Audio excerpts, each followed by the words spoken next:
Have you ever wondered what makes specialty pigments like metallics or interference colors so special?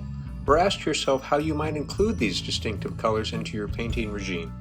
My name is Jeff Olson, and I am the Art Education Director for Royal Talens North America. In this video, we will explore the unique composition and working properties of the Rembrandt Special Effects watercolors, and hopefully provide the catalyst for you to explore the potential of these amazing paints in your own work. Rembrandt Special Effects watercolors come in 4 distinct categories. The first are the metallics, which include silver, light gold, copper, and graphite. Then we have the interference colors, which come in white, blue, violet, and green. Both the metallic and the interference colors are made from sustainably sourced artist quality mica pigments. The next 2 groups of color, the spark and chameleon, are made from oxidized glass pigments. The colors include spark green, blue, violet, and pink. And in the chameleon colors, we have a range that shifts with the changing light source. The first is the brilliant gold, red, violet, then a rich red, violet, blue, followed by a deep violet, blue, green, and the last is a stunning blue, green, gold. All of the Rembrandt Special Effect colors have our highest light fast rating and are semi-opaque, giving them both longevity and the ability to create more opaque layers of color compared to traditional watercolors. Traditional pigments are what we refer to as being one-dimensional. The light waves hit the pigment itself, and the dominant light wave that's reflected back is what we perceive as the color, in this case blue. Two-dimensional colors, like metallic colors, the light waves come down, hit the surface, and they are all reflected back, just like what happens when light hits a mirror.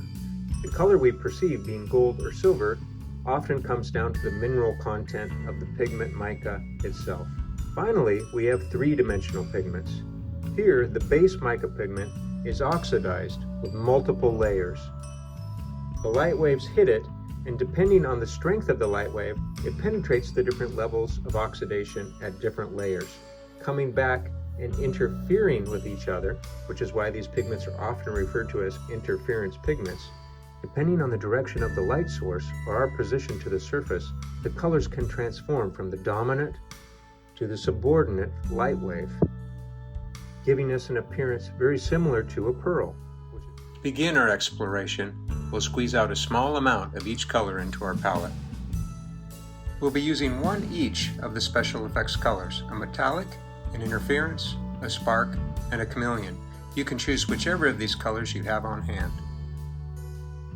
Next, we'll lay out our paper, overlapping the white sheet with the black, leaving about a 2 to 3 inch strip of white horizontally at the top.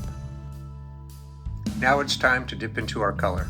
Using a small round brush and beginning with the metallic, we'll create a color swatch that overlaps both the white and the black sheet that is approximately 2 to 3 inches in length, then repeat that with each color. As you're applying the color, note the difference of the color's appearance on both the white and black paper and how the difference in the absorption of light into each affects our perception of the color. Once you have the swatches complete, pick up the 2 sheets of paper, moving them back and forth to the light, and note the changing effects as the light source is altered. For the next part of the exercise, we'll add our primary colors to the palette. They can be in any order. Apply these to the black sheet of paper only, laying them out on the left side in a neat column of swatches, approximately the same size as prior. Now for the fun part. Let's mix some colors. We'll begin with the metallic and mix it with each of the primaries in order as they are laid out on the palette. Then create a swatch underneath the metallic swatch and next to its related primary, creating a grid. When you have the first column complete, lift and turn the paper and observe how each mixture creates a unique effect.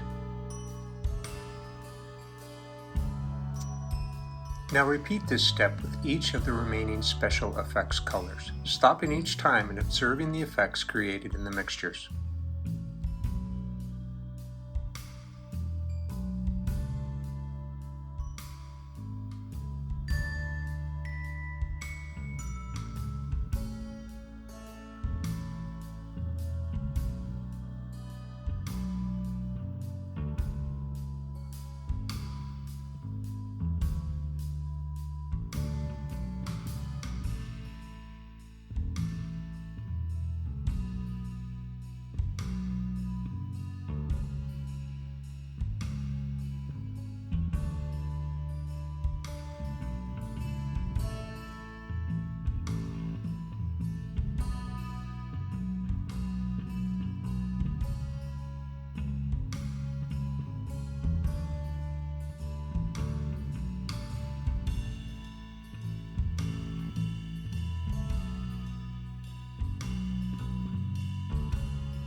Special effect colors can also be used to create stunning glazes.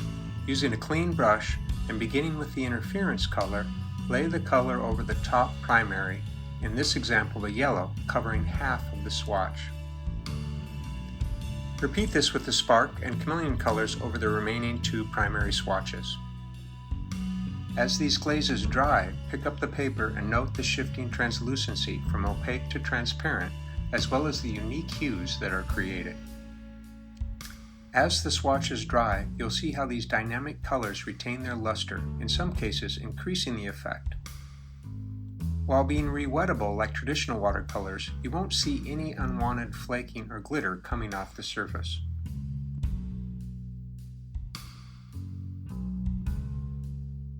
I hope you've enjoyed this tutorial on the Rembrandt Special Effect watercolors and that you're already imagining the possibilities of incorporating them into your own work.